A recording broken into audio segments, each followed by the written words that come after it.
Exodus 21. I don't want to spend too much time in introduction because we're just going to pick right up where we left off last week. I left you last week with a question. And that question came out of verse 22. So if you're not in Exodus 21, go ahead and turn there. And let's reread it just to refresh our minds. Or for those that were not here last week, pose the question to you. You just won't have as much time to study and prepare for it. Remember, God's given the law to Moses, gave us the foundation of the law and the Ten Commandments.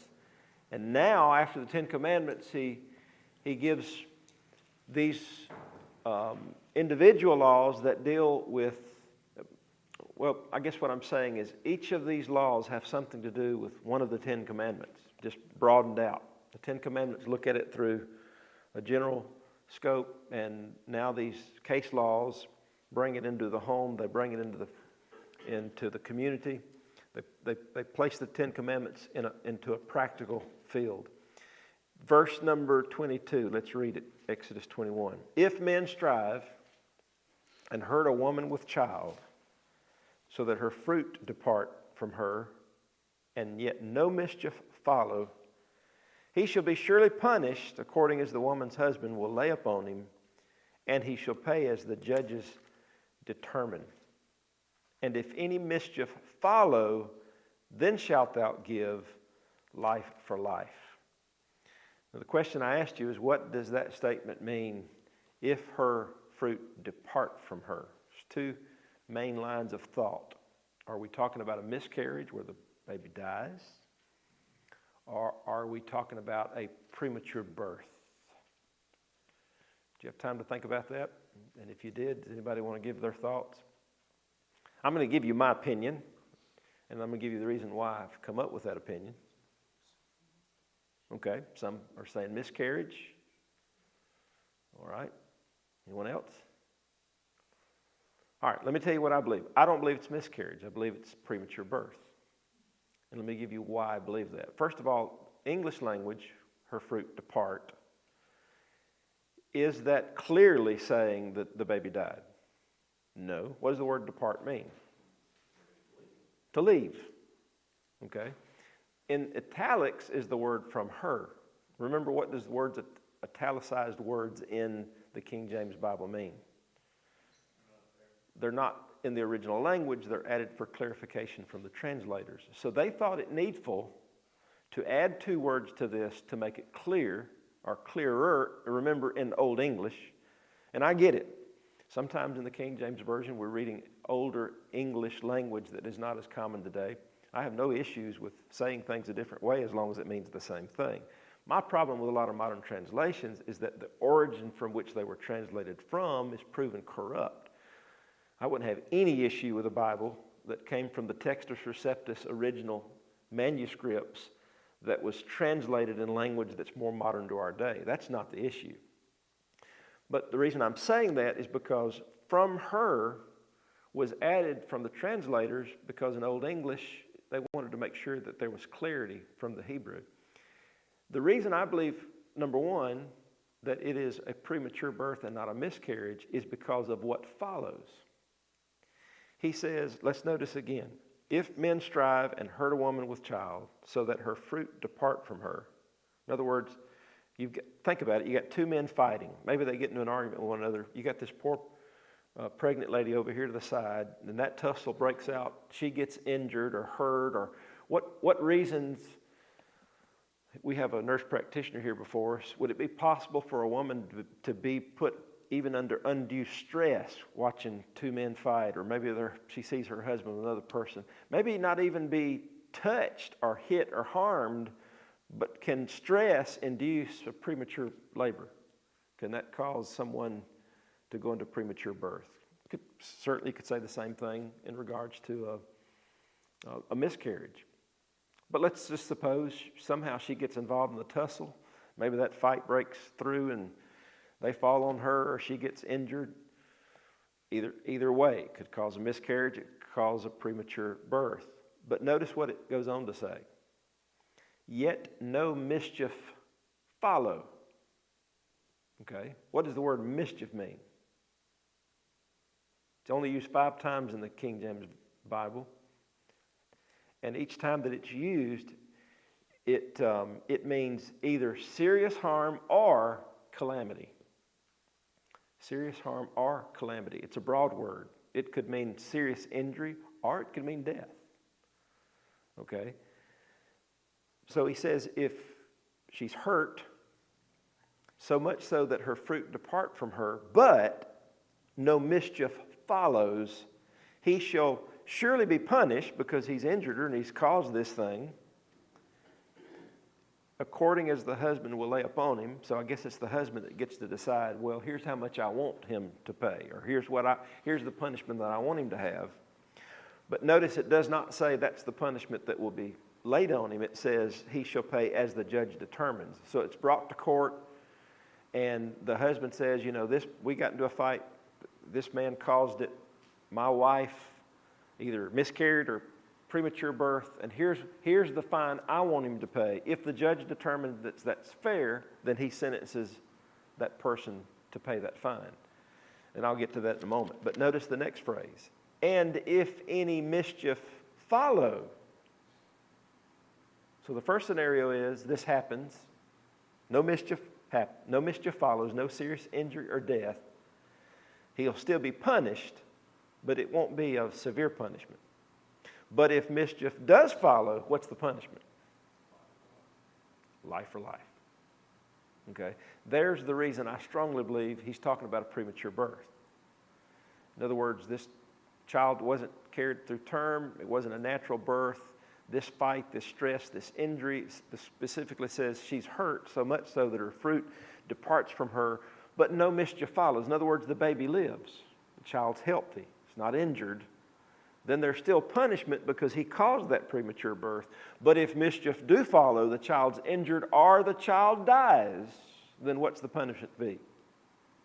Life for life, eye for eye, tooth for tooth, hand for hand, foot for foot, burning for burning, wound for wound, stripe for stripe. So how many of us have recognized that statement? We've heard that before, eye for eye, tooth for tooth. Matter of fact, Jesus repeated it. We'll talk more about it as we get to the verse. But think about it. Do you believe that life begins at conception? Anybody believe that? It's a human life in the womb of a mother.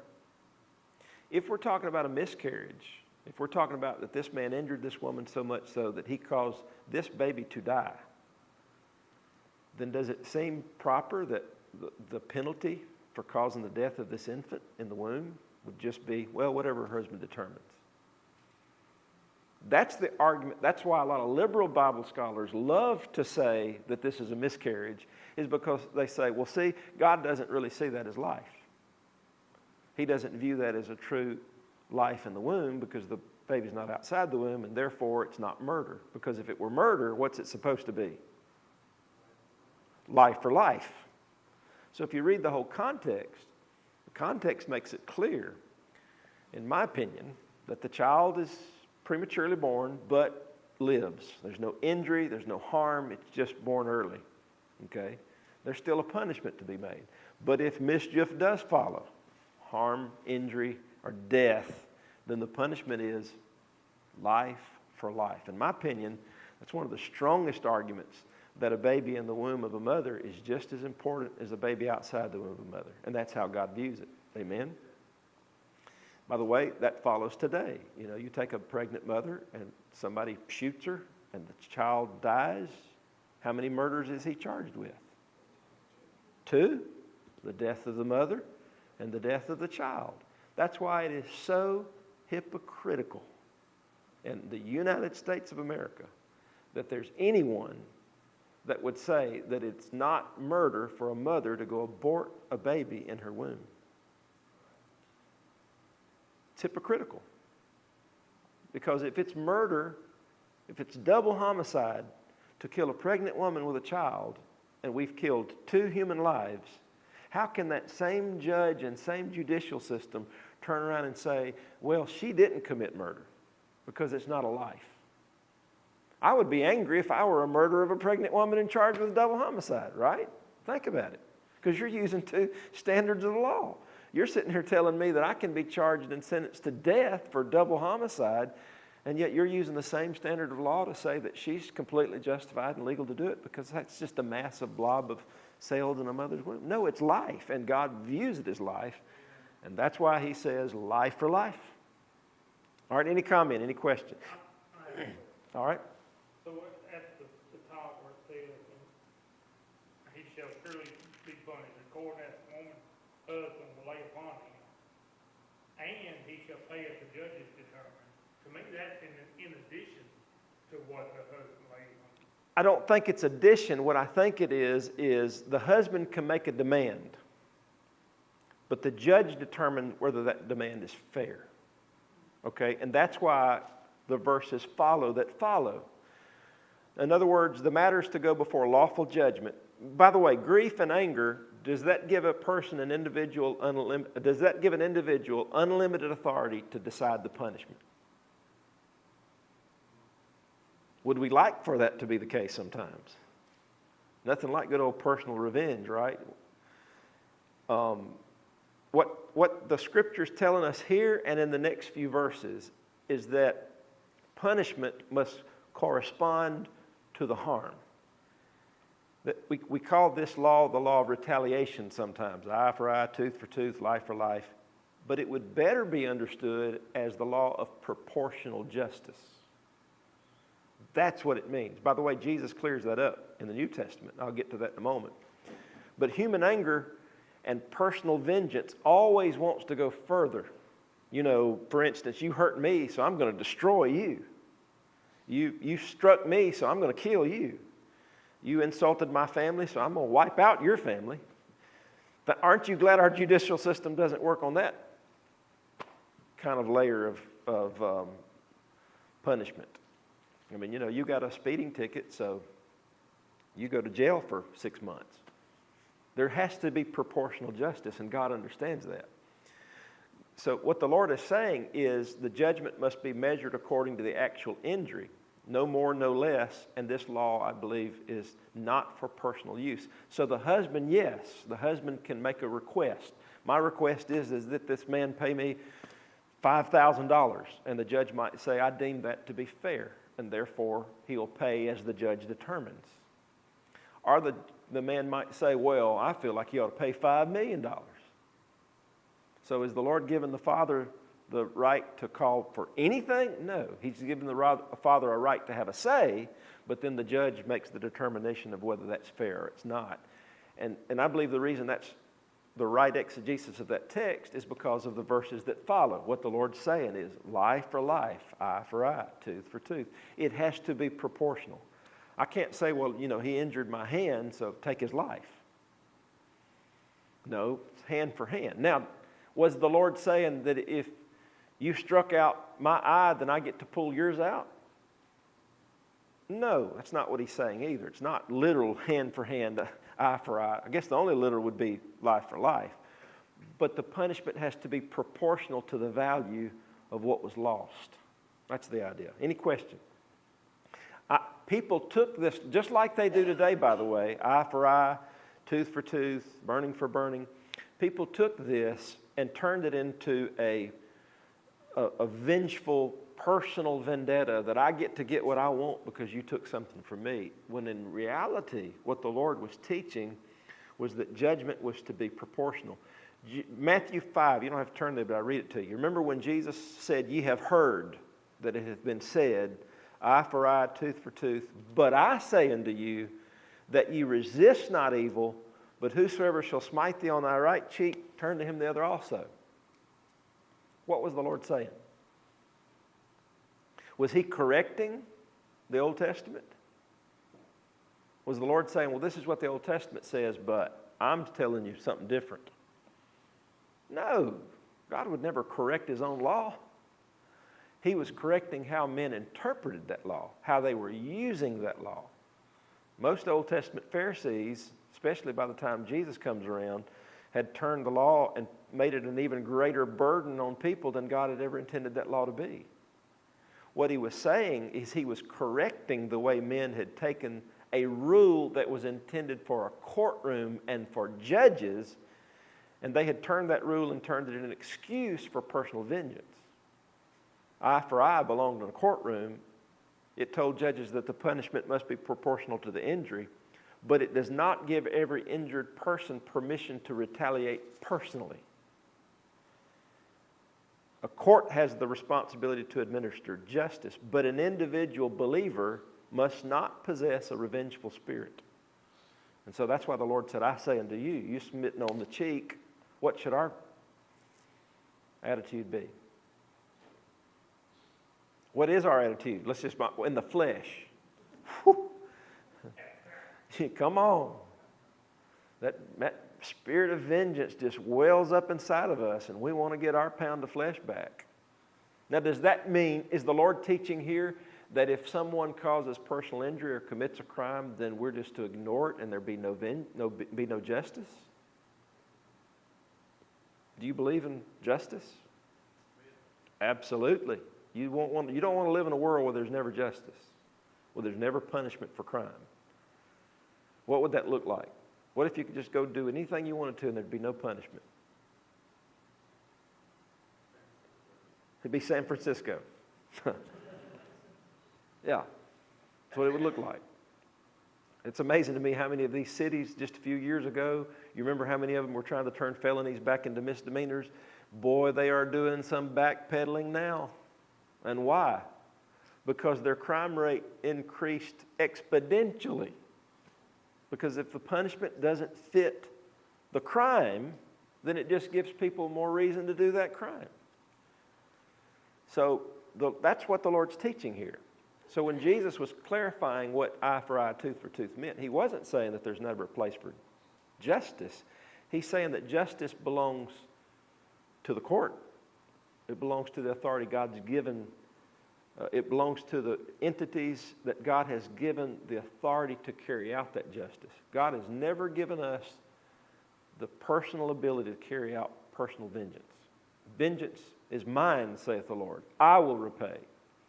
And who did he give the authority to repay that? Romans 13. All authority is of God. And he gave government the authority to execute vengeance on lawbreakers. And that same thing is still true today. God's never allowed or called, especially for a believer, to have a vengeful spirit. That does not mean, though, that we are not to seek justice. Dearly beloved, Romans 12:19.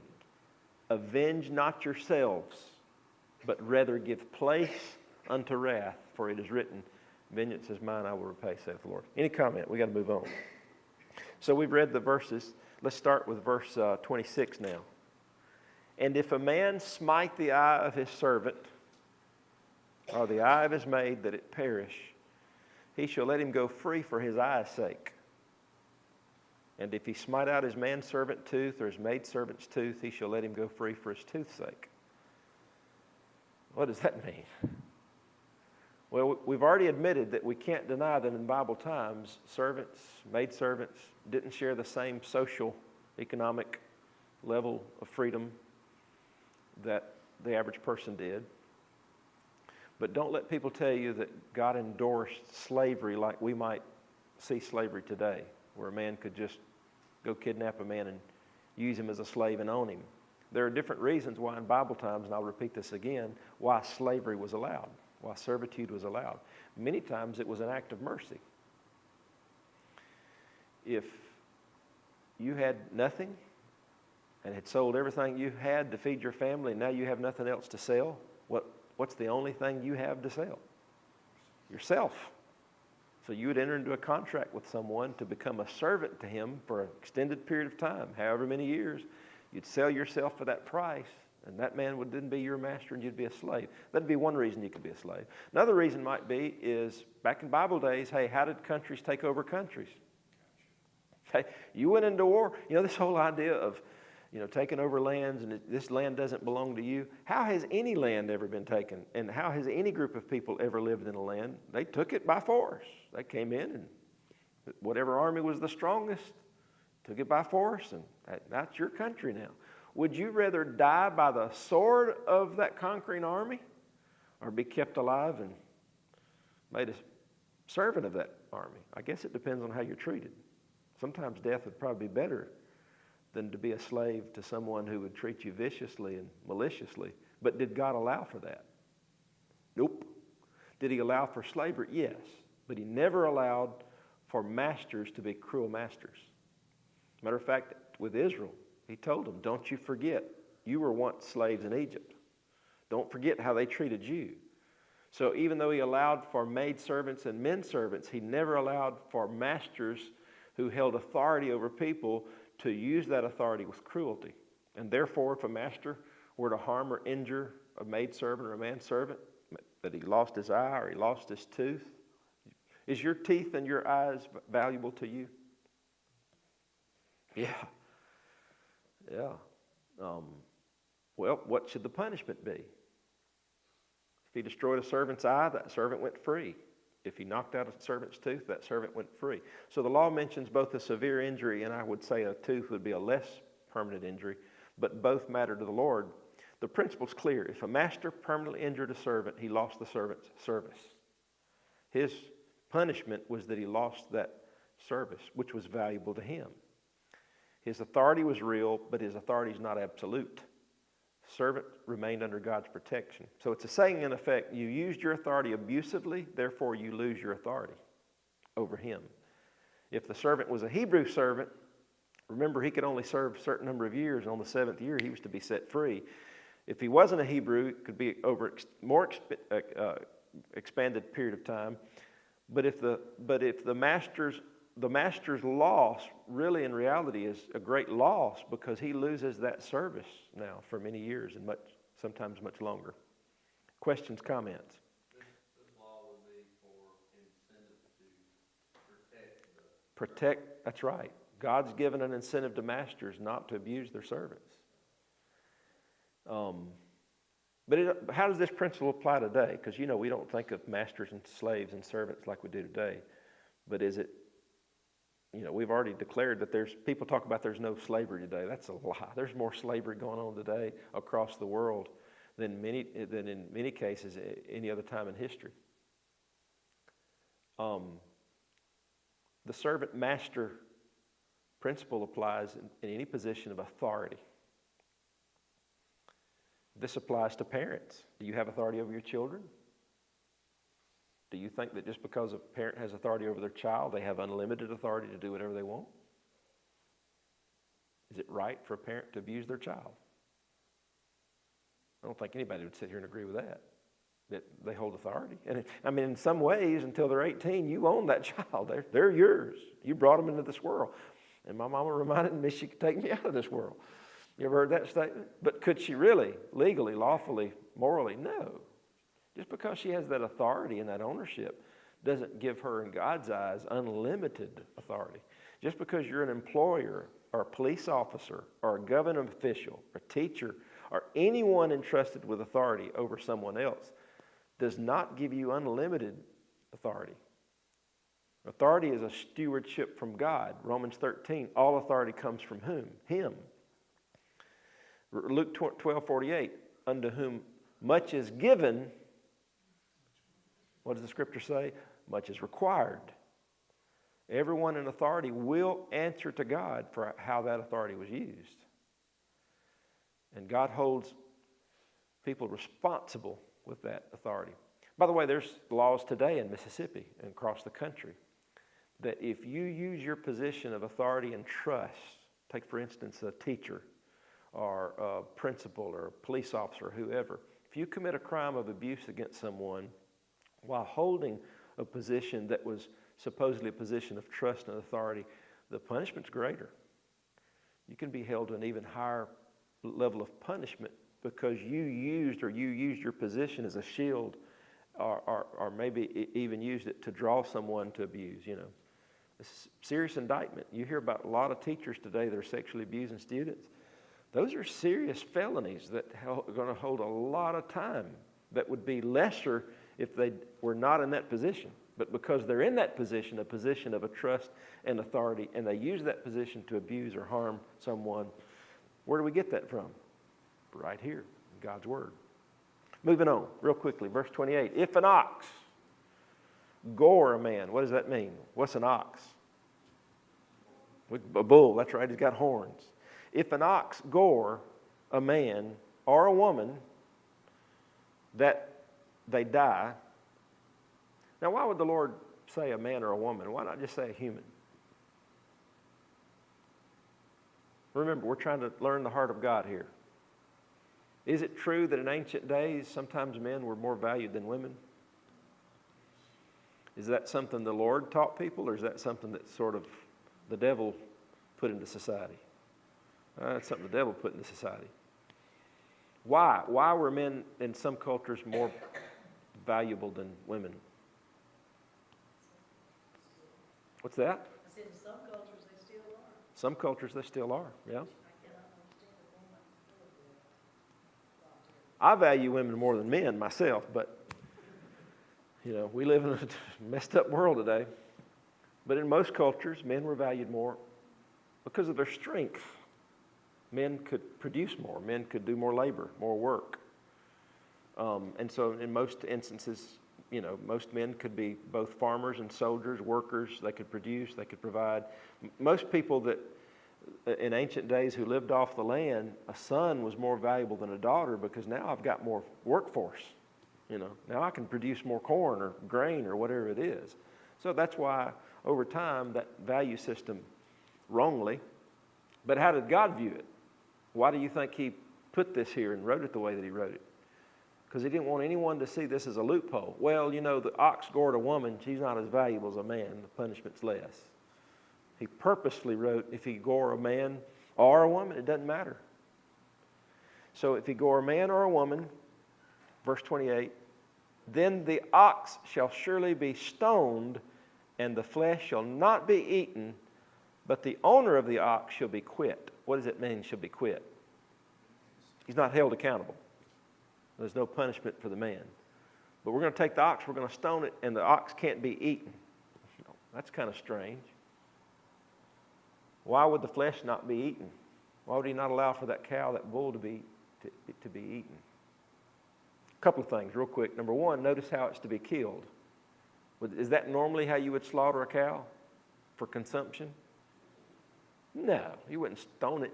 You'd probably slit its throat today, different means of making sure that animal is executed quickly. But it'd be slaughtered and skinned and cut up.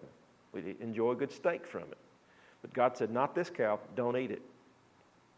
Can you think of any reason why the Lord wouldn't want that cow to be eaten?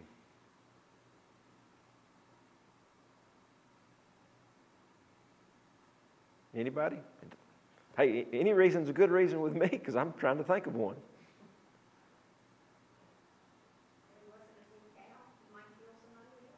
Well, if he's dead, he can't kill anybody else. So if he's after he says it's going to be killed, you're going to stone it to death. But even after it's dead, its flesh is not to be eaten. I'm trying to think of how you stone a bull. I would have, we think of stoning, we think of picking up a little rock and throwing it. Stoning in the Bible was boulders, heavy weighted boulders. So when the act of stoning someone was literally casting boulders that were large enough and heavy enough that would crush. So that'd be a pretty big rock if you're going to stone an ox, but that's what the scripture says is to happen. And why would he choose stoning? Because that is an act of what? Judgment. Now, can an animal be held to some moral judgment? Do they have a conscience? No. But here's the point. Why is God doing this? Because of the value of human life. Even though this is not a man killing a man, we're not just going to act like this person who died, well, it's just not that big of a deal. It happened. Even the animal itself who gored that person and killed that person is to be judged, therefore the stoning. And not only that, we're not going to get benefit from that animal because I don't believe the Lord wanted anybody to say, well, at least we got meat out of him. That's the only reason I can think of. We're not going to sit around here and say, well, it's a tragic situation, but at least we get a steak out of it. The death of the ox demonstrated the superior value of human life. Human life is not placed on the same level as as an animal life. And that's just one more reminder as we go through Exodus and God's law that God does not view the life of an animal the same way as he views the life of a human. Why do we need to repeat that today? Because what are we being taught? What are our young people being taught?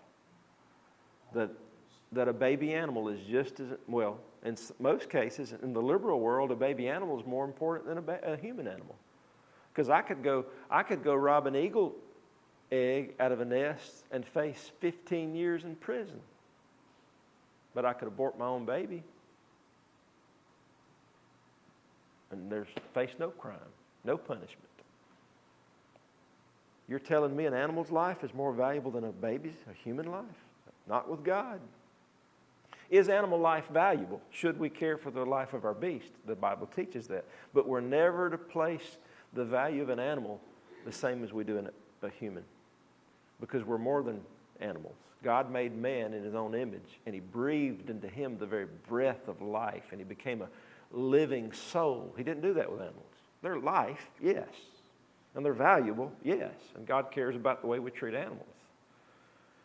But you don't kill an animal and get punished with murder and be executed, because the value of a human life is not the same.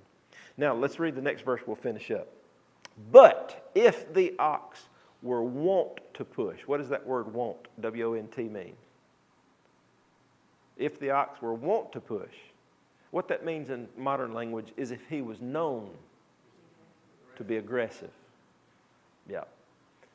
See, the first act is this ox charges someone, gores them, kills them, but he was never known to be aggressive. It wasn't known that this bull, would have done something like that or had the propensity to do something like that.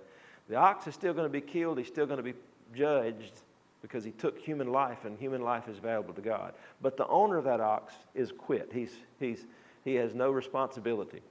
But if he knew that ox was known to be aggressive, was known to charge people, and that ox gores someone, then not only is the ox punished, let's read on,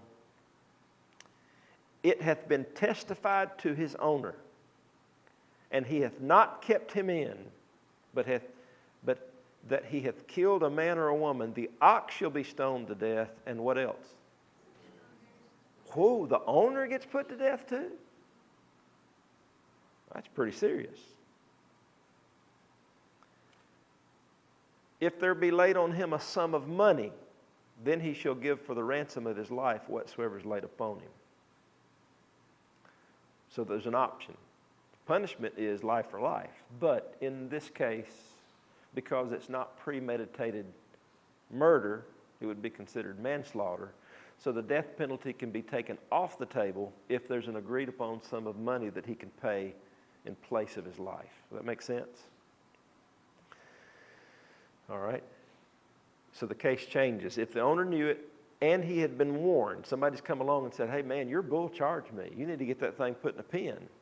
He's, chasing me through the field. I was just trying to get home. And the owner says, yeah, I'll take care of it. Somebody else comes along, man, your bull charged me. I'll take care of it. He never takes care of it. And eventually the bull kills someone. God says he is guilty because it was his negligence that caused the death of that person, because he knew it. Someone died because of a danger the owner knowingly allowed to continue. Do we have laws today that meet that criteria? Mississippi Code 97-3-45. I've had to use this one in my short law enforcement career. If an owner of a mischievous animal, I'm reading the law, knowing its propensity, willfully lets it run at large or keeps it without ordinary care, and the animal kills a person who took reasonable precautions to avoid it, the owner is guilty of manslaughter. So our laws are based and built off of God's view of what justice should look like in cases. That's why we call them case laws. So even today, if you have a dog and it's known to bite people, and you've been warned, hey, that dog came at me, that dog growled at me, you need to keep that thing up, and you still let it run free, you still let it run free. If that dog attacks someone and harms them or kills them, you can be charged with manslaughter. You can go to prison. or certainly pay a high fine. Same thing with a cow. What if a cow's out? I remember, we'll forget, leaving Laurel, Mississippi, headed back to Richland, Mississippi. They had just paved Highway 15. And even put the stripes on it. It was just pure blacktop. And I'm headed down Highway 15, and I come onto the bridge, and in the middle of a bridge is an Angus bull that looked like it weighed about 2,500 pounds. And I stomped the brakes, turned it. I've got a barricade on both sides of this bridge, and my truck spins. And the back end hits that bull so much that it crushed the bed of my truck in. And I spun, and when I came to a stop, I was within 3 inches of going over the bridge into a gully. And I thought to myself, oh, I had to clean myself up and think for a minute. I got out fully expecting to see that bull dead in the middle of that bridge, and here's that bull out there on the grass, eating grass, and truck tore all to pieces. Well, who's going to pay for my truck? If I'd have known what I know now, I'd have stoned him to death. Go up and down the road, call the cops. We look. Guess what? Within a 5-mile radius, ain't nobody owned that bull. Couldn't find anybody that owned that bull. If I'd known now what I know, I'd have sat there and we'd have hired somebody with a trailer and I'd have loaded him up since nobody owned him. But the reason I know now that nobody owned that bull is because he knew he was responsible because they'd been warned, your fences are in bad shape and the cows keep getting out. Now, if it's a one-time event, cows break through a fence, they get in the road, somebody hits it, that's one thing. But if you've been warned several times, can't tell you how many times as a deputy we get called out to places, same group of cows. And we keep telling them, you need to know something. You have been warned. You have been told. Your cows are getting out. Could somebody hit a cow and potentially be killed? You better believe it. That owner is going to be responsible for some serious punishment. So keep that in mind. Comments, questions? We'll stop right there. I don't know, I find this interesting. I don't know about y'all, but as we study it and read it, it helps us to understand. Brother Timothy? Okay. Is there really ever even a case that could be second-degree murder? If the child killed accident, I'm just curious, It would probably, he's asking if the mischief doth follow, the child does die, would that be considered second-degree murder? Second-degree and first-degree murder have to have intent. And two people fighting and someone else gets injured or killed as a bystander, even if it's a baby in a womb, it's going to be manslaughter. manslaughter, the penalty is never death. Well, in our law today, it's not, but in God's law, the punishment was higher, life for life. Sometimes even if it was accidental, there's a difference between accidental death, and I see what you're saying. Yeah, second-degree murder, first-degree murder is intent, willful intent. But if I cause an accident, but I didn't, there was no crime or maliciousness or mischievousness, but somebody died anyway. For instance, I put up a ladder and I trip and hit the ladder, and the person on top of the ladder falls over, breaks their necks, and dies. That'd be a bad situation. Did I mean to do that? Was I doing something dumb to cause that? No, I accidentally tripped, but I was the cause and effect of that person dying. That's different than what if me and you was out there purposely fighting, and I'm cussing at you, and I go to swing a haymaker at you and hit that ladder and cause that person to fall down and die. It's a higher degree, right?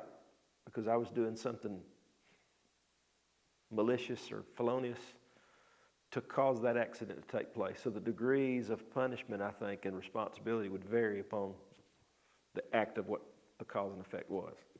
I'm no attorney or lawyer. That's why I think the judge has to determine whether what the husband demands based upon the intent, based upon, hey, maybe it was the husband of the wife who started the fight.